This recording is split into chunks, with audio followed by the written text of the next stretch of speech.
మనకి సీరియస్ విజెట్గా వచ్చి ఇక్కడ కొమ్ములు తిరిగిన లాయర్లు అందరూ చెప్పేటటువంటి ప్రసంగాల్లో ఆవిడ వేరైనటువంటి తీర్పులు ఇచ్చే స్థితికి వచ్చారంటే జూనియర్ సివిల్ జడ్జి గారు కానీ సీనియర్ సివిల్ జడ్జి గారు కానీ ఇది డాక్టర్ బిఆర్ అంబేద్కర్ గారు పెట్టిన ఒక సుశీడిగా పుట్టినటువంటి జాతిలో పుట్టి నేను రోజు భయపెట్టుకుని అందరూ మాట్లాడుతున్నానంటే ఇది డాక్టర్ బిఆర్ గారు పెట్టినటువంటి భిక్ష.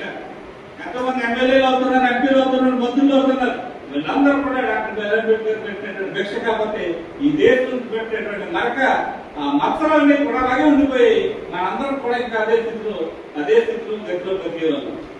కాబట్టి డాక్టర్ బిఆర్ అంబేద్కర్ మర్చిపోతే ఈ దేశానికి కానీ మనకు కానీ పురోగతి.